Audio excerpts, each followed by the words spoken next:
Bonjour à tous et bienvenue sur Machineo pour un petit tutoriel qui va vous apprendre à télécharger et à installer Plex.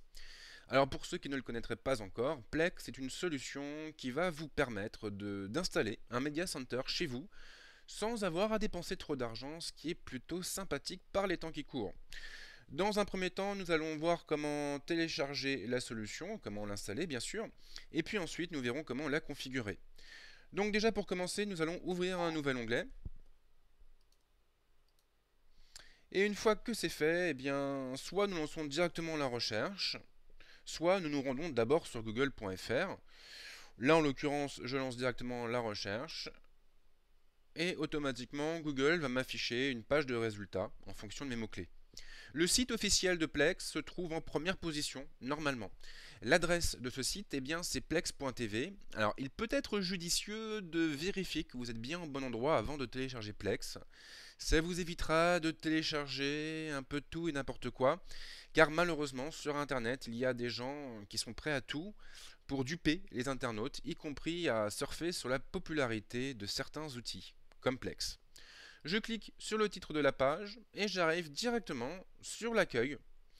Un accueil qui fait la part belle à l'universalité de la solution puisque Plex, on va pouvoir le retrouver absolument partout. On va pouvoir en profiter depuis un ordinateur, bien sûr, mais également depuis une tablette, depuis un smartphone ou depuis une télévision. Donc c'est vraiment un outil qui est plutôt intéressant, qui est bien fait, qui est convivial et qui ne vous coûtera pas très cher puisqu'il est gratuit, même si vous avez une version premium qui est proposée pour profiter de fonctionnalités supplémentaires. Quoi qu'il en soit, nous, ce qui nous intéresse pour l'instant, c'est le téléchargement de la solution et tout va se passer depuis la barre de navigation qui se trouve en haut de l'écran. Nous allons cliquer sur la rubrique Downloads et nous allons changer de page. Donc là, tout va dépendre de votre installation, de votre configuration. Si vous avez un ordinateur et si vous voulez installer Plex dessus, vous allez cliquer sur le premier bouton qui se trouve à ce niveau. En revanche, si vous voulez installer la solution sur un NAS, c'est sur le deuxième bouton qu'il faudra cliquer. Moi, en l'occurrence, j'ai pas de NAS à la maison, donc je vais me contenter d'installer Plex sur mon iMac. Et ça ira très très bien comme ça, donc je vais cliquer sur le bouton Computer. J'ai une nouvelle fenêtre qui s'ouvre, une fenêtre qui est structurée autour de 4 onglets différents. Nous avons un onglet qui s'appelle Windows, un onglet qui s'appelle Mac, un onglet qui s'appelle Linux et un onglet qui s'appelle FreeBSD. Donc là, vous l'aurez compris, ces onglets renvoient vers différents systèmes d'exploitation. Maintenant, ce qui est bien, c'est que le site de Plex va être capable de nous identifier et d'identifier surtout notre configuration. Là, en l'occurrence, il a bien détecté que j'étais sur un Mac et donc il me met directement sur l'onglet qui va bien. Et je n'ai plus qu'à cliquer sur le bouton Download.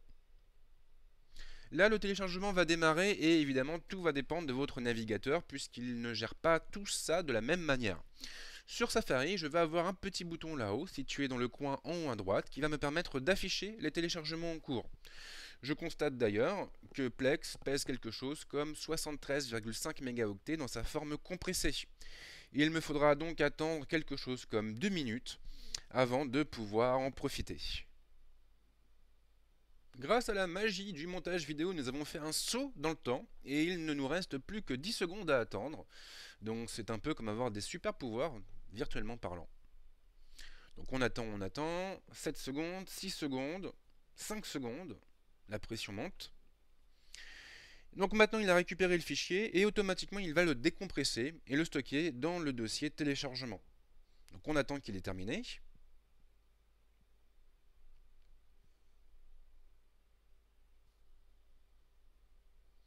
Lorsque c'est fait, on va pouvoir aller chercher le dossier téléchargement en passant par ici et en cliquant sur le petit bouton affiché.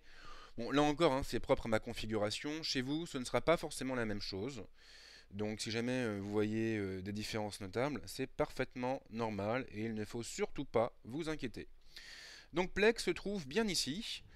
Je sélectionne mon icône et je la déplace dans mon dossier application. Je clique ensuite sur le bouton remplacer puisque j'avais déjà installé Plex sur mon ordinateur.